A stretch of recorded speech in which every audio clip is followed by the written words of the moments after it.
Le premier principe, c'est se prendre soi-même au sérieux. Ce qui ne veut pas dire se prendre comme être mégalomane, mais se prendre au sérieux, c'est attacher de l'importance à soi-même, trouver une raison d'être, attacher de l'importance à ce qu'on est, se respecter soi-même. Ce qui se décline très différemment suivant qu'il s'agisse des individus, des entreprises ou des nations. Le deuxième principe, c'est attacher de l'importance au temps, c'est-à-dire avoir une vision à long terme de son avenir. Si on ne pense pas à 20 ans, on ne vivra pas 20 ans. Si on pense à 20 ans, on n'est pas sûr de vivre 20 ans. Mais si on ne pense pas à 20 ans, on ne vivra pas 20 ans. Le troisième principe, c'est ce que j'appelle l'empathie, c'est-à-dire être capable de faire la liste de tout ce qui nous menace et de tous les alliés qu'on peut avoir. C'est la liste des menaces dont on parlait tout à l'heure, et c'est qui peut-on avoir comme allié, et pour cela se mettre à la place de tous les autres pour comprendre comment ils vont agir. Le quatrième principe, c'est d'être capable de résister aux attaques de ces menaces qui viennent d'être identifiées, ce que j'appelle la résilience, c'est-à-dire de disposer de redondance, d'assurance, de protection contre les menaces.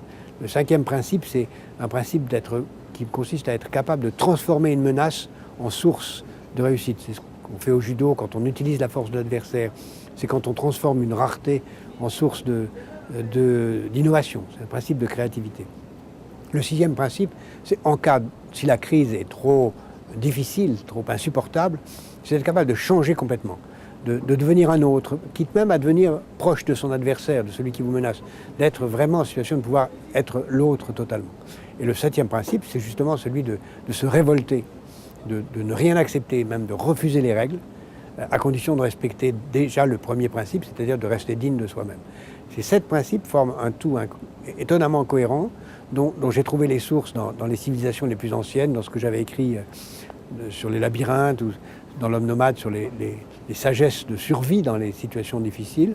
Et curieusement, il s'applique aussi bien aux crises personnelles qu'aux crises collectives, aussi bien aux individus qu'aux entreprises et aux nations, et c'est ce que j'essaye de décliner avec beaucoup de détails. C'est un manuel de survie.